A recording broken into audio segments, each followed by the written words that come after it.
Oi, gente, eu sou a professora Olivia, eu sou professora de Biologia aqui do Évora Vestibulares e eu vim hoje pra gente resolver a prova de 2021 da UFGD. A prova tá chegando e a UFGD é uma prova extensa, muitas vezes complicada. Às vezes a questão é tranquila, a gente vai ver que às vezes na alternativa, por mais que o conteúdo seja pesado, é uma palavrinha ou outra que vai gerar um erro e tal. A prova ela é dividida em ciências humanas, ciências da natureza. As ciências da natureza começa na questão 36 e começa na 35, desculpa, agora que eu vi. E as 6 primeiras questões são questões de biologia. Todas, se não me engano, eu estava dando uma olhadinha aqui, elas têm um texto grande, mas na maioria dos casos a gente não precisa ler o texto. Eu gosto de fazer assim, vejo que tem o texto, eu vou lá para a pergunta, e se na pergunta tiver, com base no texto e nos seus conhecimentos, analise as alternativas, vou lá dar uma lida no texto. Mas se a gente pega a primeira questão, por exemplo, inclusive para vocês acompanharem, pega a prova no site evoravestibulares.com.br, que daí vocês acompanham com mais facilidade, não precisa só ficar me ouvindo. Eu acho que quando a gente vai lendo, a gente absorve melhor o conhecimento. A questão 35 começa com um texto de campanha de prevenção do câncer de pele, aí fala que tem 4 mil casos no Brasil, vem um textinho, só que logo embaixo vem, com relação ao câncer de pele. Então o texto sobre a campanha talvez não nos ajudaria, então acho que é legal tentar resolver a questão, se conseguir ótimo, se não volta no texto pra gente economizar tempo. Na questão fala, já li o título, né, a pergunta com relação ao câncer de pele, e aí a alternativa A, é uma prova toda objetiva, então é fácil de resolver. A. O indivíduo deve buscar um médico sempre que achar uma lesão nova ou quando uma lesão antiga sofrer algum tipo de modificação, já que os carcinomas de pele podem exibir características diferentes. Nossa, super já marcaria a A, mas vai que teve alguma palavrinha ali que a gente não prestou atenção, vamos ver as outras alternativas. A B fala, é aconselhável evitar as queimaduras de sol apenas durante a infância? Não, né? A vida inteira. Inclusive, quanto mais velho você é, maior é a chance de você desenvolver algum tipo de câncer. Então, à medida que a gente vai envelhecendo, as nossas células elas vão se dividindo cada vez mais. Quanto mais divisão a gente tem, maior é a chance de mutação. E as mutações elas podem levar ao aparecimento de câncer, né? Tanto mutação que acontece de maneira espontânea, quanto mutação induzida, tipo a radiação ultravioleta, que induz a formação do câncer de pele. Mas o câncer ele pode ser hereditário também, né? Então pode ter a ver com um histórico familiar, enfim, tem várias causas. Mas quando ele fala que é aconselhável evitar a queimadura apenas durante a infância, já está errado. Fazem que as pessoas costumam expor-se mais ao sol. Não sei, talvez sim, né? Acho que criança fica mais no sol mesmo, fica mais na rua e tal. Lembrando que, na fase adulta, a pele adquire maior resistência à radiação ultravioleta e a exposição excessiva ao sol não pode ser considerada um fator de risco de câncer de pele. Errado? A exposição de risco não, como é que fala? A exposição excessiva pode sim ser considerada um fator de risco, então a B a gente elimina. C. Apenas o câncer de pele caracteriza-se por apresentar células irregulares que possuem um crescimento incontrolável. Não, isso é característica de qualquer câncer, né? O conceito da doença é um crescimento descontrolado de células, que muitas vezes é tumoral, ou seja, você forma uma massa de célula crescendo em algum órgão no corpo, mas às vezes não. Leucemia, por exemplo, não existe um tumor, mas as células brancas do sangue, elas estão crescendo, elas estão se multiplicando de maneira descontrolada. Na verdade, elas estão sendo produzidas em quantidades descontroladas. Então, quando ele fala que apenas o câncer de pele está errado, essas células invadem tecidos e órgãos, expandindo-se pelo corpo? Realmente, isso pode acontecer, mas ele já errou lá no início. D. Fatores genéticos, história familiar de câncer da pele e radiação ultravioleta não podem ser considerados fatores de risco. Cara, é exatamente o que pode ser considerado fator de risco, que colaboram para a formação das lesões de pele. Então, D está errado. E E, quimioterapia ou radioterapia são recursos terapêuticos utilizados apenas como tratamento inicial de câncer de pele, nos casos mais leves, antes mesmo da retirada cirúrgica da lesão e do tecido ao redor. Eu, sinceramente, não tenho esse conhecimento médico de como que vai ser o tratamento, mas pelos casos que eu conheço, eu acho que a primeira coisa a ser feita é a retirada do tumor E aí, se precisar fazer algum tratamento depois, acontece a quimioterapia, a radioterapia. Então, eu iria pela A. Eu acho que essa foi uma questão fácil, né? De vez em quando a prova da UFGD, ela vem bem pesada, ela vem bem conteudista. Mas acho que essa é uma questão que, com o seu conhecimento básico, né? A pessoa que tem mais um bom senso ali, conseguiria fazer sem nenhuma dificuldade. Na questão 36 também tem um texto, vamos ver se a gente precisa do texto.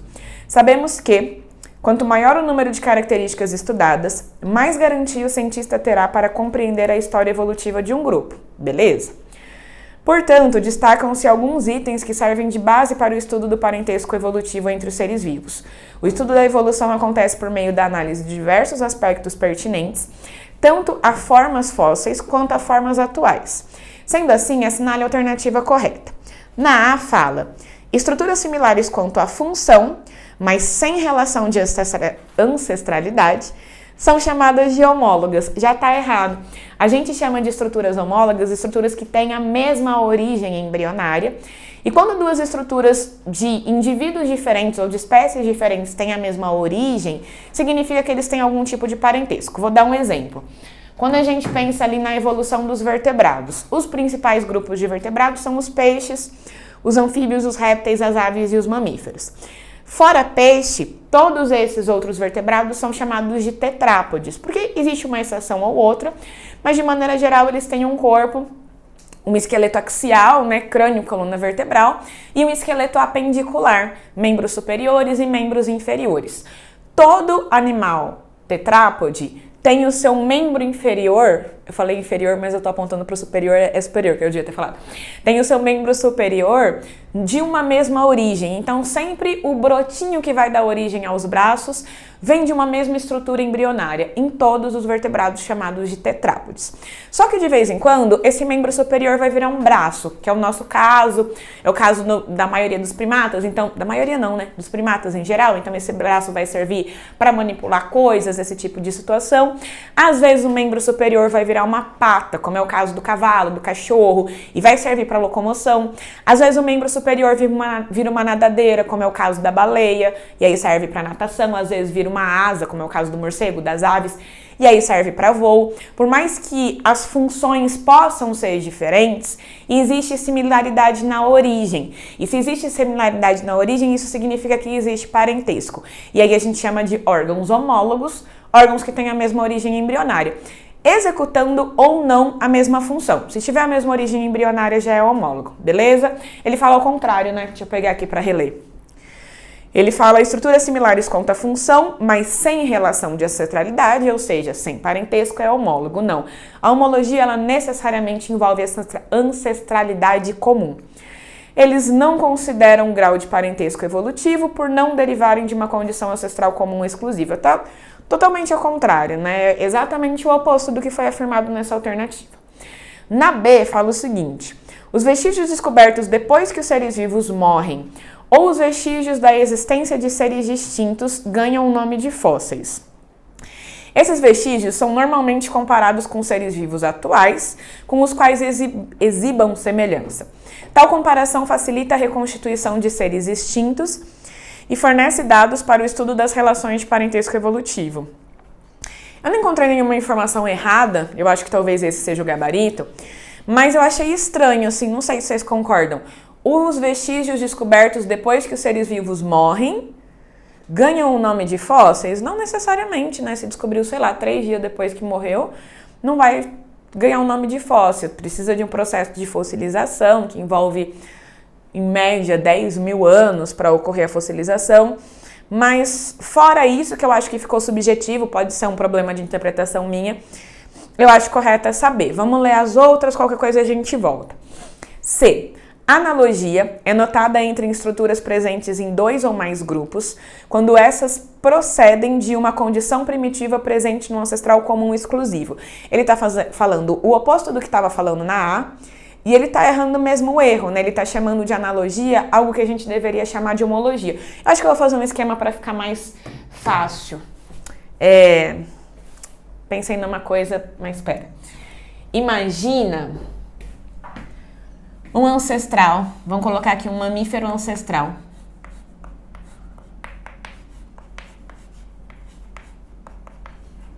Esse mamífero ancestral provavelmente parecia algo do tipo uma ratazana, conviveu com os dinossauros, surgiu antes, mas conviveu com os dinossauros, não tinha muito espaço, não era muito bom na competição, então ficou mais restrito.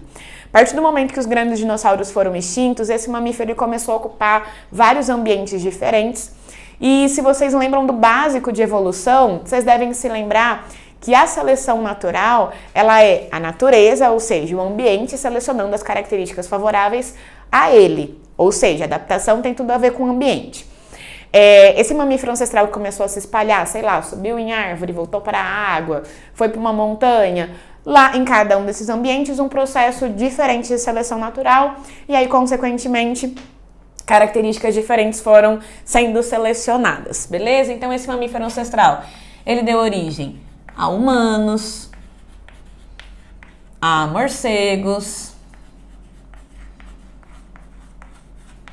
a baleias, a quem mais? Elefantes, sei lá. Vocês entendem que todos esses exemplos que eu dei de mamíferos atuais derivam de um mesmo ancestral e, consequentemente, tem muita homologia que eu estava falando antes.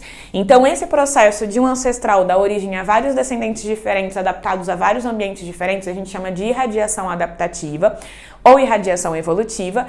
E essa irradiação, ela leva à homologia.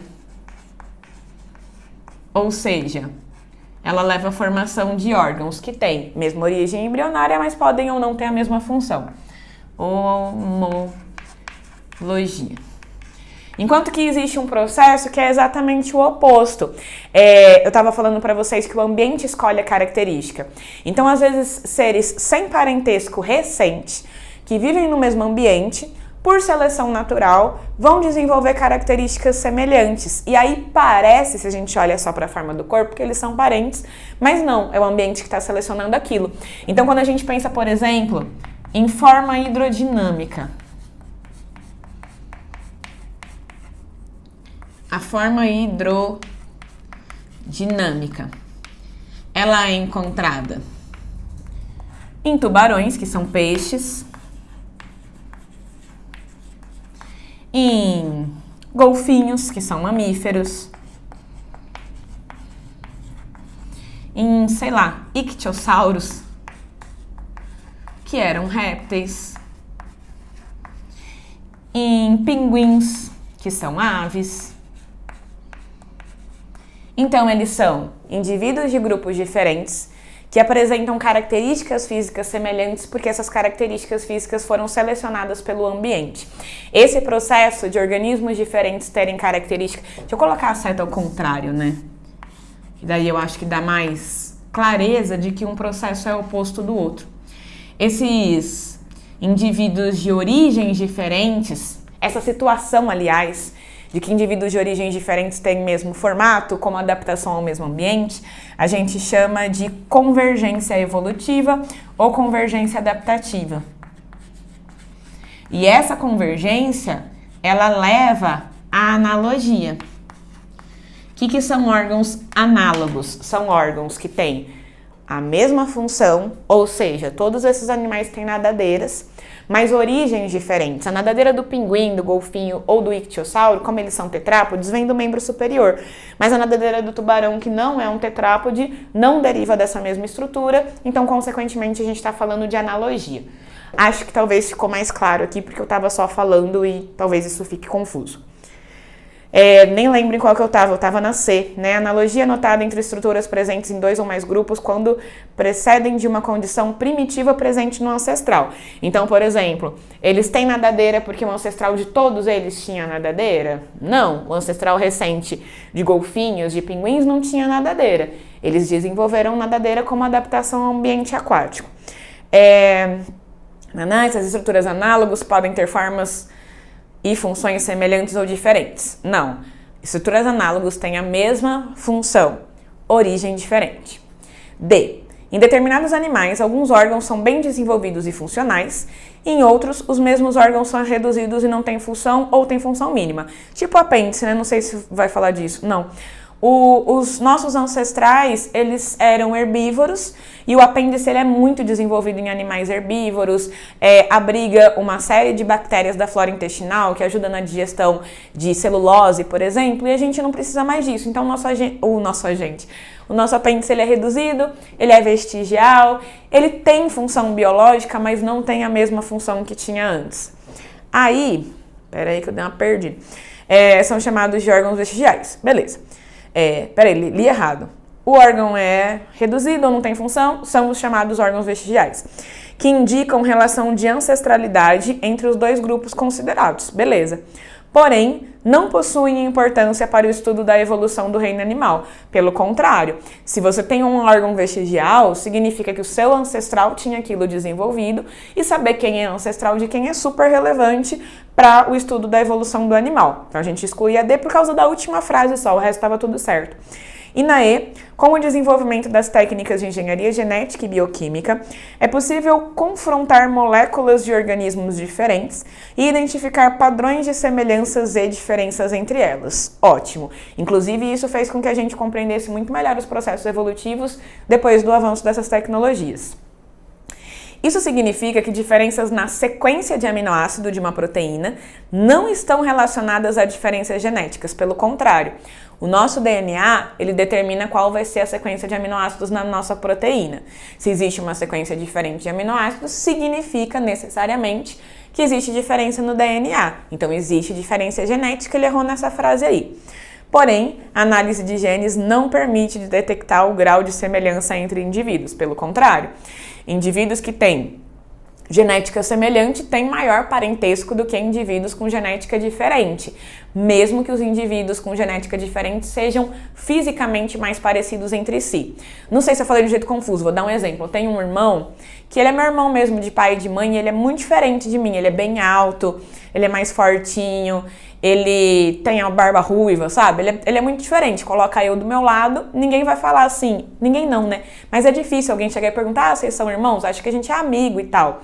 Só que se fizer uma análise genética, a gente vai ter DNA semelhante porque a gente tem a mesma origem. A gente veio dos mesmos pais. Eu pareço meu pai, ele parece minha mãe. Às vezes, aparecem umas pessoas que não são da minha família e são parecidas comigo. Por mais que elas sejam fisicamente parecidas comigo, elas são geneticamente distantes. Então, isso significa que a genética ela é muito mais relevante do que a estética, do que a parte física, para determinar quem é parente de quem ou não. Fechou? Então, a gente fica com a B, né? Eu discordo um pouquinho, não é nem que eu discordo, eu achei que a primeira frase está escrita de um jeito que pode levar a uma ideia errada, mas não tem nenhum erro conceitual. Então, o gabarito é B porque todas as outras estavam erradas. Na 37, ele fala, considerando o texto e analisando a diversidade da vida. Então, vamos ler o texto. O texto é extraído de Comédias para se ler na escola, de Luiz Fernando Veríssimo, e é um diálogo entre uma criança e o pai. Chama Sexa. Pai, como é o feminino de sexo? O quê? O feminino de sexo não tem. A criança fala, sexo não tem feminino? O pai, não. Só tem o sexo masculino? Aí o pai, quer dizer, não, existem dois sexos, masculino e feminino. A criança, e como que é o feminino de sexo? E aí o pai, não tem feminino, sexo é sempre masculino. Mas tu mesmo disse que o sexo tem sexo masculino e feminino? E o pai responde, o sexo pode ser masculino ou feminino. A palavra sexo é masculina. O sexo masculino ou o sexo feminino. E a criança não deveria ser assexa? Eu acho que não sei se tem a ver com a resposta, mas enfim. Estava pedindo ali para analisar o texto, então a gente leu. O texto aborda a naturalização da palavra sexo no cotidiano. Beleza. No entanto, cientificamente, o sexo biológico dos animais é definido sempre pelos cromossomos sexuais X e Y. Gente, é difícil uma resposta ser verdadeira em biologia quando ele fala sempre. É raro alguma regra valer para todos os processos biológicos. O nosso sexo é definido pelos cromossomos X e Y, na nossa espécie sim. Nos mamíferos, de maneira geral, a gente tem esse sistema XY de determinação do sexo. Várias plantas, vários peixes também têm esse sistema. Só que ele não fala de seres no geral, né? Ele fala de animais. Beleza. Nas aves, o sistema é diferente. O sistema é o sistema ZW de determinação do sexo, em que a fêmea é ZW, o macho é ZZ. Alguns insetos têm sistema X0, fêmea XX, macho X0. Alguns répteis, por exemplo, a determinação do sexo é de acordo com a temperatura de incubação dos ovos. Inclusive na FUVEST, sem ser essa última, na anterior, caiu na primeira fase um exercício que eu não lembro se é de tartaruga ou de jacaré, porque ambos, a temperatura de incubação do ovo é que vai determinar se o filhote vai ser fêmea ou vai ser macho. Em abelhas, cai bastante no vestibular. A determinação não é por causa de um tipo de cromossomo, mas sim pela ploidia. Se o indivíduo for diploide é fêmea, se for haploide é macho. Então, quando ele fala que é sempre XY, errou. A gente é, mas em outros seres não. Quer dizer, não necessariamente. B.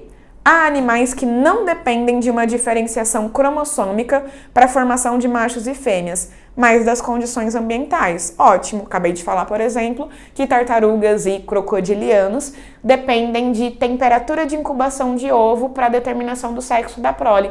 Então, perfeito. Vai ser letra B, mas vamos ler tudo, né? C. Se a conversa do texto fosse sobre as características morfológicas e comportamentais de homens e mulheres, seria a respeito de seu genótipo? Não, genótipo é o nome que a gente dá para o conjunto de informações genéticas de um indivíduo. Quando ele fala de características que são observáveis, a gente não está falando só da genética, a gente está falando do fenótipo do indivíduo, né, que é resultante da interação entre a sua predisposição genética e o ambiente. Então, se ele substituísse a palavra genótipo por fenótipo, estaria certo. D. Na biologia, a constituição genética de um ser vivo é suficiente para classificá-lo como macho ou fêmea? Não. Nem toda determinação do sexo é genética. A gente falou disso na A, a gente confirmou isso com a B, então a D está errado. E. Quando o pai diz sexo não tem feminino, ele está se referindo claramente ao sexo biológico? Não tá. Ele está se referindo à palavra, né? Ele está se referindo à língua portuguesa ali. O sexo biológico tem feminino, tanto que o cara fala isso no texto. Fechou? Então, letra B de novo, né? Há animais que não dependem de uma diferenciação cromossômica para a formação de machos e fêmeas, mas das condições ambientais. B. Questão 38. A pandemia provocada pela disseminação do SARS-CoV-2 reacendeu a discussão sobre as práticas da humanidade em relação ao surgimento de doenças virais emergentes, reemergentes e bactérias multiresistentes. O HIV e o novo coronavírus são exemplos de vírus emergentes, estão surgindo. Tá certo que o HIV desde a década de 80, né, fim da década de 70, mas beleza, tá em ascensão ainda. O vírus do sarampo, o HIV não são vírus emergentes. O vírus do sarampo, de vírus reemergente, tá. Li pensando numa coisa, mas estava se referindo a outra coisa. Tipo, li de uma tonalidade, mas era para ter ser lido de outra. Sarampo é reemergente no sentido de que já tiveram epidemias de sarampo, a gente praticamente se livrou do sarampo e agora tá voltando, por isso reemergente. E as cepas resistentes de Klebsiella pneumoniae, de superbactérias, bactérias resistentes a antibióticos. Isso é um problema atual muito sério, né? Cada vez mais tem surgido bactérias resistentes aos medicamentos que a gente tem. Nessa lógica, assinale a alternativa que corresponde correta e, respectivamente, a origem de doenças emergentes, da onde que surge, reemergente, então por que ressurge, acho que é isso que ele quer dizer, e de multiresistência bacteriana a antimicrobianos. Ok. A. Tráfico de animais e expansão de pecuária. Isso pode levar ao surgimento de doenças emergentes? Acredito que sim. Automedicação com antibióticos vai dar doença reemergente? O problema de automedicação com antibiótico é o terceiro problema ali, é o problema da superresistência de bactérias. E uso indiscriminado de antimicótico. Não, antimicótico, tipo, mico é um prefixo, na verdade é um termo associado a fungo, né? Então uma micose é uma infecção fúngica, um antimicótico serve para tratamento de fungos. E aí ele pede resistência bacteriana, então antimicótico não tem nada a ver. Na B, degradação de áreas naturais. Isso inclusive é um tema super relevante. A tendência é que quanto mais a gente degrade áreas naturais, maior a chance de surgirem essas doenças emergentes, porque praticamente todas as doenças que infectam os seres humanos são zoonoses. O que uma zoonose é? Uma doença que era de bicho, mas acabou passando para a população humana. Se a gente parar para pensar, vamos lá, ele falou de coronavírus é zoonose. HIV é zoonose também, originalmente era de outros primatas, e aí humanos tiveram contato provavelmente com o sangue desses primatas e acabaram se contaminando. Gripe é zoonose, tanto que a gente direto ouve os termos gripe suína, gripe aviária, doença de Chagas é zoonose, leishmaniose é zoonose, malária é zoonose. Então praticamente tudo que a gente estuda vem de bicho. E aí, essa doença ela escapa pra gente quando a gente começa a invadir o ambiente natural. Então, por exemplo, vamos pensar em Chagas. O barbeiro, transmissor da doença de Chagas, vivia ali na floresta, ficava picando uns bichinhos, ele se alimenta do sangue de mamíferos, de maneira geral, então esses mamíferos, eles podem se contaminar, principalmente quando eles comem o barbeiro. E aí o ciclo ficava lá na natureza. A gente começou a derrubar a floresta, construir casa, para viver naquele ambiente. O barbeiro não tinha mais seu habitat natural, acabava indo para casa das pessoas, começou a picar pessoas e aí assim a gente se infecta. Então, de maneira geral é assim, quanto mais a gente invade espaços naturais, aquela doença, aquele patógeno não tem para onde ir e se ele conseguir completar seu ciclo no nosso corpo, ele vai fazer isso. Então, degradação de áreas naturais é um fator de risco para o surgimento de doenças emergentes. E alimentação com espécies selvagens, que provavelmente foi a causa do surgimento da epidemia do novo coronavírus, do SARS-CoV-2, provavelmente veio de um animal e aí caiu no corpo dos seres humanos, se adequou bem, se adaptou bem ao corpo do ser humano e começou a se distribuir. Em relação à reemergente, falta de cuidados com higiene, super também, pode fazer ressurgirem doenças, e movimento antivacina. Quando eu tava lendo o texto, que ele cita tô com varíola na cabeça, o sarampo, eu pensei em citar esse exemplo. O sarampo é um tipo de doença que tá voltando, principalmente porque as pessoas estão deixando de se vacinar. Outra que está voltando é a poliomielite, paralisia infantil. O Brasil tinha ganhado o certificado de erradicação da poliomielite e está prestes a perder, porque as pessoas pararam de se vacinar e tal, e aí a doença está se ressurgindo, Está ressurgindo. E seleção natural de cepas resistentes como justificativa para multiresistência de bactérias. Isso tem até a ver com evolução, a gente estava falando de evolução antes. Tem muita gente que se confunde, acha que o uso de antibiótico vai criar a resistência na bactéria. Então, a bactéria é frágil, você toma um antibiótico, o antibiótico vai fazer ela ficar super forte.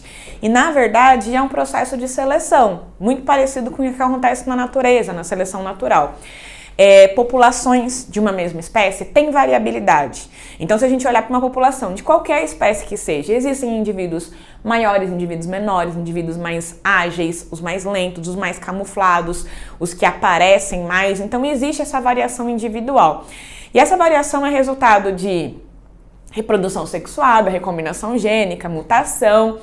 E as características novas, elas surgem aleatoriamente. Não surge uma característica do tipo, o DNA fala: peraí que eu vou sofrer uma mutação aqui para fazer com que esse indivíduo seja mais forte, sabe?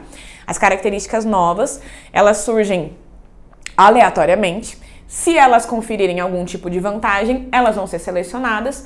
Se elas forem desvantajosas, elas vão ser eliminadas. Então imagina uma população de bactérias dentro do seu pulmão, te causando uma infecção respiratória. Se é uma população de indivíduos, uma população natural, vai existir variabilidade. Imagina que dentro dessa população existem bactérias sensíveis, existem bactérias com uma resistência mediana, coloquei o M aqui para simbolizar médio, e existem bactérias resistentes, beleza? Variação individual que é natural em todas as populações. Você vai no médico e o médico fala: olha, tome esse antibiótico por 7 dias. E aí você compra um antibiótico, começa a tomar. E deixa eu só fazer uma observação importante. Bactéria resistente não significa que ela seja mais patogênica. Tem gente que associa a resistência a qualquer característica vantajosa. E não, ela é mais resistente a antibiótico. Não necessariamente ela vai te causar uma doença mais grave, beleza? É só mais difícil de matar. Então ele fala para você tomar antibiótico 7 dias, você começa a tomar, você toma 3 dias de antibiótico, por exemplo, já começa a se sentir melhor, e você vai se sentir melhor porque nesses primeiros 3 dias de uso de antibiótico, boa parte das bactérias sensíveis vão ser eliminadas. Então você vai ficar com umas bactérias médias, e com umas bactérias resistentes. Já tem bem menos bactéria no seu corpo, se você já começa a se sentir melhor. Eu acho que eu tinha falado 3 dias, então imagina que você já está se sentindo melhor, você vai lá e toma mais 2 dias. Mais 2 dias, você já matou também as bactérias médias, com resistência média. Sobram as bactérias resistentes. Como eu falei para vocês, as mais resistentes a antibiótico não necessariamente são as mais patogênicas. Então pode ser que quando você tá com essas pouquinhas bactérias no seu corpo, você já se sente muito melhor. Fala, cara, eu tô 100%, antibiótico é um medicamento que pode ter efeito colateral, vou parar de tomar, guardo esses 2 ali para a próxima infecção. E aí quando você para de tomar esse antibiótico, essas bactérias resistentes que sobraram, elas vão começar a se reproduzir. E existe uma tendência natural de os filhos herdarem as características dos pais. Então, os filhos dessas bactérias resistentes vão também, muito provavelmente, ser resistentes, e aí você vai gerando uma população de bactérias resistentes. Então, cada vez mais não, deixa eu refazer minha frase. Quanto mais a gente usa antibiótico de maneira equivocada, tem gente que usa antibiótico quando tá com gripe, por exemplo. Gripe é uma doença viral e antibiótico é um medicamento contra infecção bacteriana. Então, quando a gente vai utilizando o medicamento de maneira inadequada, a gente vai favorecendo esse processo de seleção artificial das bactérias resistentes. E o problema que existe é que as bactérias estão ficando cada vez mais resistentes, a ponto que de vez em quando algumas pessoas têm infecções que não existe antibiótico que trata essas infecções. E aí a gente chama essas bactérias de superbactérias. E aí você tem um problema que é social. Você cria um problema social porque você está fazendo com que surjam bactérias super resistentes e se elas espalharem, vai ser muito complicado de controlar. Você volta a uma era pré-antibiótica em que você depende só do seu sistema de defesa para acabar com as bactérias, porque não tem medicamento capaz de fazer isso, beleza?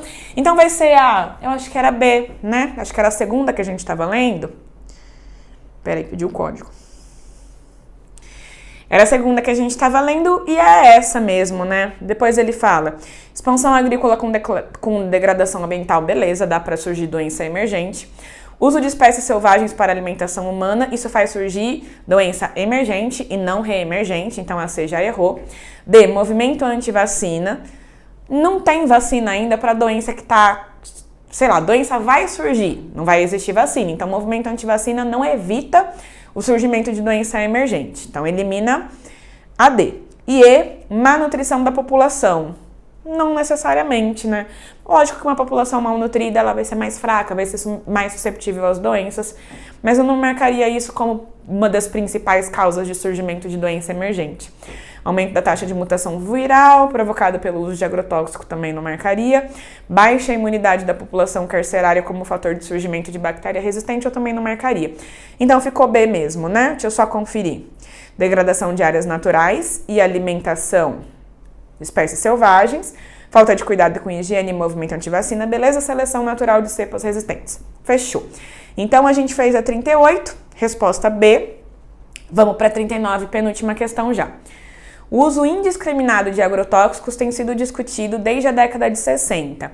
Com a denúncia dos impactos ambientais advindos do uso do inseticida DDT, houve proibição de seu uso nos Estados Unidos e em alguns outros países.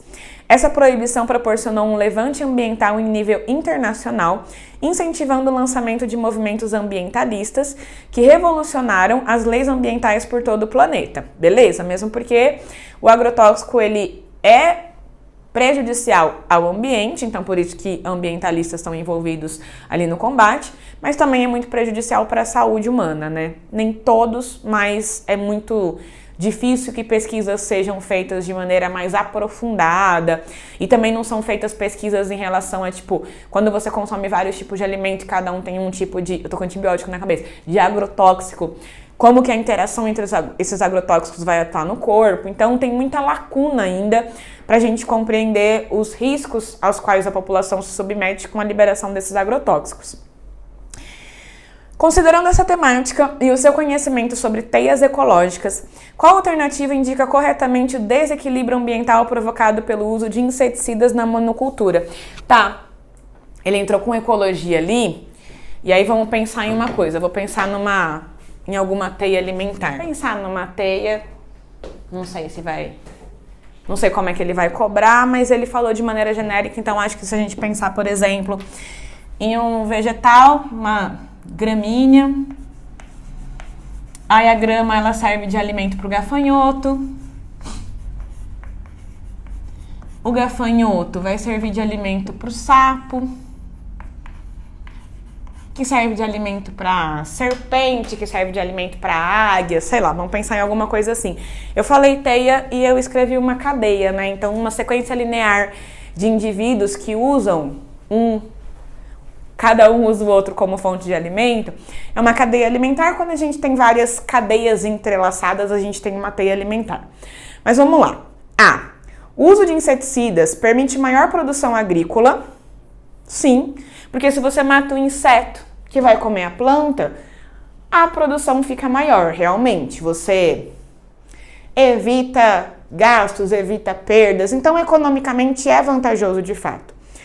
E não causa desequilíbrio ambiental, pois atua especificamente sobre os insetos mastigadores. Pensa comigo, se eu mato todos os gafanhotos dessa minha cadeia alimentar, eu vou aumentar a produção de grama, beleza, vai ter mais grama a longo prazo, mas daqui a pouco não vai mais ter sapo, não vai mais ter a serpente, não vai mais ter a águia. Então, quando ele fala que não causa desequilíbrio ambiental, ele erra. B. A eliminação de insetos traz benefícios ao ambiente? Não necessariamente. Alguns sim, né? Eliminação de insetos vetores de doenças traz benefícios, não ao ambiente, né? À população humana, mas enfim. Pois aumenta a oferta de alimentos para as aves pela redução de competidores. Não necessariamente. Vamos lá. Eu tinha falado sapo. É que eu coloquei uma cadeia, né? Quem mais pode comer o gafanhoto? Eu não consigo pensar agora quem mais come gafanhoto. Águia. Mas não, ó, pensa comigo. Também não consigo pensar em quem mais come sapo. Nossa, eu fiz uma cadeia muito limitada, assim, ou minha cabeça também é limitada. Mas enfim, pensa comigo. Se desaparece alguém aqui na base, todo mundo ali pode sair prejudicado. E eu acho que isso pode até acontecer, isso que ele tá falando na alternativa B. Mas eu acho que não pode ser uma generalização. Então, eu acredito que você tirar qualquer grupo ali daquela teia pode gerar um desequilíbrio, pode gerar uma diminuição da oferta de alimento. Então, eu não afirmaria essa B, por mais que eventualmente possa ser verdadeiro. C. O uso de inseticidas é benéfico para a teia alimentar? Não é benéfico. Você eliminar um elo daquela teia, você elimina a demanda de alimento, né? A oferta de alimento, aliás. Elimina não, né? Mas diminui a oferta de alimento. Pois elimina todos os insetos indiscriminadamente, reduzindo, por exemplo, a transmissão de doença. Cara, eliminar inseto vai reduzir a transmissão de doença, mas quando no início ele fala que é benéfico para a teia alimentar, ali ele já errou. D. O uso de inseticidas pode quebrar várias rotas da teia alimentar, pois elimina os insetos de forma generalizada. Beleza, eu quero matar o gafanhoto, só que eu coloco um inseticida ali, eu mato a borboleta, eu mato a formiga, eu mato uma galera, e é isso que ele tá falando, né? Elimina insetos de forma generalizada, reduzindo não só a oferta de consumidores primários. O consumidor primário é o primeiro consumidor da cadeia alimentar, né? Então aqui a gente tem um produtor, consumidor primário, consumidor secundário, terciário e assim por diante. Reduzindo não só a oferta de consumidores primários para diferentes predadores, mas também reduzindo polinizadores. Falei, por exemplo, borboleta, falei formiga, não falei abelha, mas abelha é um inseto polinizador super importante. O que impacta até na produção vegetal. Tá, eu fui lendo e fui parando muito. Na minha memória eu não vi nenhum erro nessa alternativa, eu vou reler. D. O uso de inseticidas pode quebrar várias rotas da teia alimentar, beleza, pois elimina os insetos de forma generalizada, verdade, reduzindo não só a oferta de consumidores primários para diferentes predadores, então o sapo, a cobra já não vão mais ter alimento, mas também reduzindo polinizadores. Geralmente as angiospermas são polinizadas por insetos, na imensa maioria dos casos, o que impacta até a produção vegetal. Beleza, a gente se alimenta muito de plantas que são polinizadas por insetos, então é verdadeiro. D é verdadeiro, vou ler a E, mas a letra certinho. E. O uso de inseticidas elimina apenas as pragas nas culturas? Não. Elimina insetos de maneira generalizada, não prejudicando de forma alguma os ambientes no entorno, já que nesses ambientes existem teias alimentares que se autossustentam. Não tá verdade. Não é uma verdade. Questão 40, última questão. Cara, foi tranquila, né? Eu acho que a GD já teve provas muito mais difíceis, essa eu achei bem tranquilinha. Na 40 fala, as plantas cobrem boa parte dos ambientes terrestres do planeta, vistas em conjunto, como nessa foto. Aí tem uma foto que eu acho que é da floresta amazônica, né? Parece um rio e uma floresta bem densa ao redor. E aí, vistas em conjunto, como nessa foto, parecem todas iguais. Mas na realidade existem vários tipos de plantas e elas ocupam os mais diversos ambientes. Para classificá-las, ou seja, organizá-las em diferentes grupos, é preciso considerar critérios por meio dos quais se identificam as semelhanças e diferenças entre elas. Ok. Critérios de classificação de vegetais é um tema que cai muito no vestibular. É uma aula rápida, em 1 hora, 40 minutos você consegue aprender tudo, memorizar tudo, e é uma aula que cai demais. FUVEST, por exemplo, quase todo ano, na primeira fase tem uma questão de classificação do reino vegetal. E aí fala, no que se refere às plantas, analise a tabela a seguir, considerando as características de cada espécie. Então são 5 espécies e ele considera presença de semente, semente é ausente nas briófitas e nas pteridófitas, então 3 e 4 serão briófitas e pteridófitas, por exemplo. Presença de fruto, fruto é exclusivo de angiosperma, então 1 e 5 com certeza são angiospermas. Vascularização, ter vascularização significa ter vaso condutor de seiva, xilema e floema. Os únicos vegetais avasculares são as briófitas. Então, ali no 4, quando ele fala vascularização não, o 4 é a briófita, fechou. E eu tinha falado que 3 e 4 vão ser briófitas e pteridófitas por causa da ausência de semente. As pteridófitas são os 3. Não tem semente, mas tem vaso condutor de seiva. Estruturas de fixação. Raízes fasciculadas. Raízes fasciculadas ou raiz em cabeleira é aquela raiz que não tem muita profundidade e não tem tipo um eixo central, é uma raizinha espalhada. Imagina que todo mundo já tenha arrancado uma grama do solo e a grama ele tem essa raiz, tipo, a grama ela tem essa raiz toda em cabeleira, beleza? Aí tem as alternativas, raízes, rizoides. Rizoide é a raizinha da briófita, a gente já sabia que o 4 era briófita. E os 5, raízes axiais ou pivotantes. Raiz axial é uma raiz que tem, um eixo principal, e esse eixo principal é mais profundo, e desse eixo principal saem pequenas raízes laterais. Esse negócio de raiz fasciculada e raiz axial é critério de classificação das angiospermas. As angiospermas são um grupo vegetal mais abundante hoje em dia. Para vocês terem uma ideia, se a gente somar briófita, pteridófita, gimnosperma, dá umas 30 mil espécies. Angiospermas tem praticamente 290 mil espécies, então é o grupo vegetal mais relevante no planeta hoje em dia. E aí, como é um grupo muito grande, a gente divide em 2 categorias principais: monocotiledôneas e eudicotiledôneas. As monocotiledôneas geralmente têm esse padrão de raiz, e as eudicotiledôneas têm esse padrão de raiz aqui. Então, é critério de classificação. E aí, beleza, depois vem cotilédone. Cotilédone é uma estrutura que existe dentro da semente. Monocotiledônea foi um nome dado a esse grupo porque elas têm um cotilédone na semente. E eudicotiledônea é um grupo que antigamente chamava dicotiledônea, 2 cotilédones na semente. Então ficou tranquilo, né? Ele quer a correlação correta. A espécie 1 tem semente, tem fruto, então é angiosperma. Tem vascularização, tem raiz fasciculada em um cotilédone, monocotiledônea. Angiosperma monocotiledônea a gente tem na A e na D.